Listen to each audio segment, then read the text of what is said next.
আসসালামু আলাইকুম বন্ধুরা, এক রহস্য আর সম্ভাবনার জগতে আপনাদের স্বাগতম। আজ আমরা প্রবেশ করতে চলেছি এক প্রাচীন এবং মনোমুগ্ধকর রহস্যের ভাণ্ডারে, যার নাম ট্যারোট কার্ড। শতাব্দীর পর শতাব্দী ধরে এই কার্ডগুলো মানুষকে তাদের জীবনের নানা প্রশ্নের উত্তর খুঁজে পেতে সাহায্য করেছে, দেখিয়েছে নতুন পথের দিশা। আমি সুমন চাকলাদার, আপনাদের গাইড। আজ আপনাদের জানাবো ট্যারোট কার্ডের অজানা ইতিহাস, এর রহস্যময় উদ্ভব এবং এর আকর্ষণীয় ব্যবহার সম্পর্কে। তাহলে আর দেরি না করে চলুন শুরু করা যাক। প্রথম অংশ, ট্যারোট কার্ড কি। প্রথমেই আমরা জানব এই ট্যারোট কার্ড আসলে কি। খুব সাধারণভাবে বলতে গেলে ট্যারোট হল এক ধরনের বিশেষ তাসের সমষ্টি। সাধারণ তাসে যেমন 4টি স্যুট থাকে, যেমন স্পেড, হার্ট, ডায়মন্ড এবং ক্লাব, ট্যারোট কার্ডে এর থেকে বেশি বৈচিত্র্য দেখা যায়। ট্যারোট কার্ডে সাধারণত 78টি কার্ড থাকে। এই কার্ডগুলোকে দুটি প্রধান ভাগে ভাগ করা হয়, মেজর আরকানা এবং মাইনর আরকানা।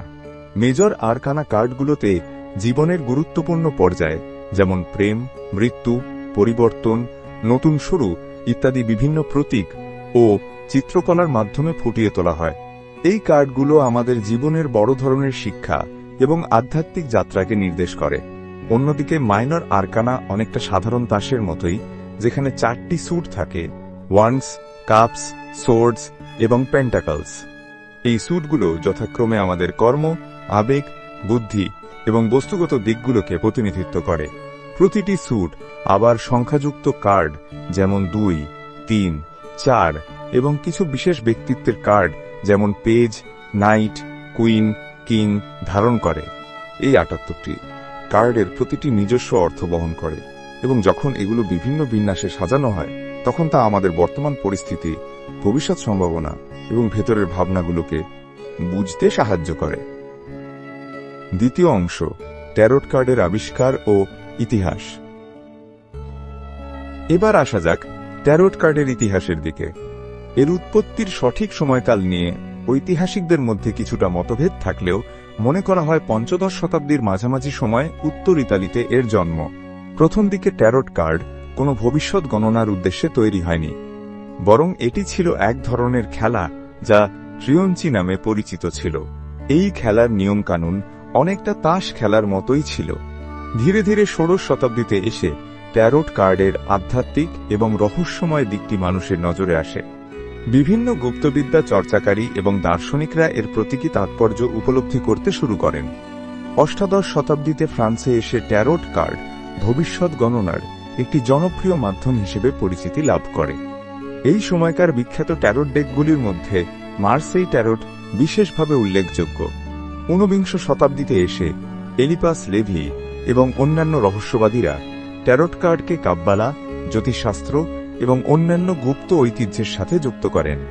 এই সময়ই ট্যারোট তার বর্তমান রহস্যময় এবং আধ্যাত্মিক রূপটি পায়। তৃতীয় অংশ, সম্রাট নেপোলিয়নের সাথে ট্যারোট কার্ডের ঘটনা। ট্যারোট কার্ডের ইতিহাসে অনেক বিখ্যাত ব্যক্তিত্বের নাম জড়িয়ে আছে। তাদের মধ্যে অন্যতম হলেন ফরাসি সম্রাট নেপোলিয়ন বোনাপার্ট। সম্রাট নেপোলিয়ন এবং ট্যারোট এর একটি জনপ্রিয় কিংবদন্তি প্রচলিত আছে। শোনা যায় নেপোলিয়ন তার জীবনের গুরুত্বপূর্ণ সিদ্ধান্ত নেওয়ার আগে একজন বিখ্যাত ট্যারোট রিডারের পরামর্শ নিতেন। কথিত আছে ওয়াটারলুর যুদ্ধের আগে নেপোলিয়ন সেই রিডারের কাছে যান এবং ট্যারোট কার্ডে তার পরাজয়ের ইঙ্গিত দেখতে পান। তবে নেপোলিয়ন সেই ভবিষ্যদ্বাণী উপেক্ষা করেছিলেন এবং ফলস্বরূপ ইতিহাস সাক্ষী ওয়াটারলুতে তার চূড়ান্ত পরাজয় ঘটে। এই গল্পটি ট্যারোট কার্ডের রহস্যময় ক্ষমতা এবং এর ভবিষ্যদ্বাণীকে কতটা গুরুত্ব দেওয়া উচিত সে সম্পর্কে আমাদের ভাবতে শেখায়। চতুর্থ অংশ, ট্যারোট কার্ডের ব্যবহার এবং কাদের জন্য এটি উপযোগী। এখন প্রশ্ন হল, ট্যারোট কার্ড আসলে কিভাবে ব্যবহার করা হয় এবং কাদের জন্য এটি উপযোগী। ট্যারোট কার্ড মূলত আত্ম অনুসন্ধান এবং দিক নির্দেশনার একটি শক্তিশালী হাতিয়ার। একজন ট্যারোট রিডার কার্ডের প্রতীক এবং বিন্যাসের মাধ্যমে আপনার প্রশ্ন, সমস্যা বা পরিস্থিতির একটি চিত্র তুলে ধরেন। এটি কোনো নিশ্চিত ভবিষ্যদ্বাণী নয়, বরং এটি সম্ভাব্য পথ, সুযোগ এবং চ্যালেঞ্জগুলো নির্দেশ করে। ট্যারোট কার্ড বিভিন্ন উপায়ে ব্যবহার করা যেতে পারে। প্রশ্ন জিজ্ঞাসা। নির্দিষ্ট কোনো প্রশ্নের উত্তর খোঁজার জন্য। পরিস্থিতি বিশ্লেষণ, কোনো জটিল পরিস্থিতিকে ভালোভাবে বোঝার জন্য। আত্ম অনুসন্ধান, নিজের ভেতরের ভাবনা, অনুভূতি এবং প্রবণতাগুলো জানার জন্য। সিদ্ধান্ত গ্রহণ, বিভিন্ন বিকল্পের মধ্যে সঠিক পথটি বেছে নেওয়ার জন্য। ভবিষ্যৎ সম্ভাবনা, কোনো নির্দিষ্ট বিষয়ে ভবিষ্যতের সম্ভাব্য গতিপথ সম্পর্কে ধারণা পাওয়ার জন্য। এখন আসা যাক, কাদের জন্য ট্যারট কার্ড উপযোগী।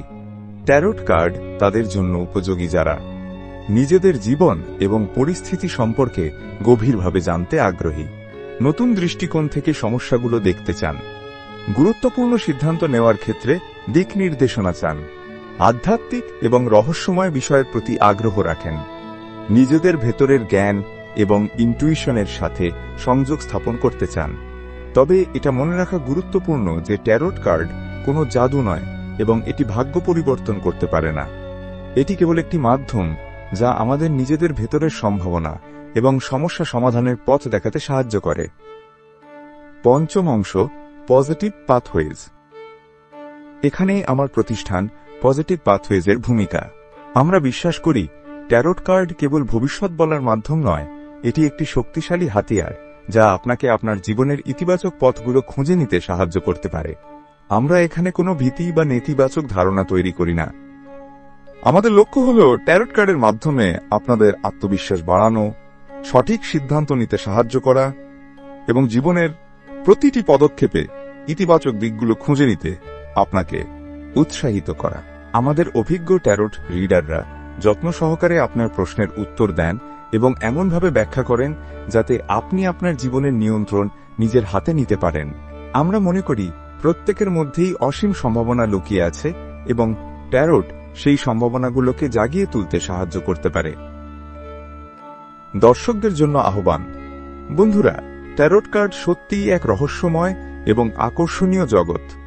এর ইতিহাস যেমন সমৃদ্ধ, তেমনি এর ব্যবহারও বহুমুখী। আশা করি আজকের ভিডিওর মাধ্যমে আপনারা ট্যারট কার্ড সম্পর্কে একটি স্পষ্ট ধারণা পেয়েছেন।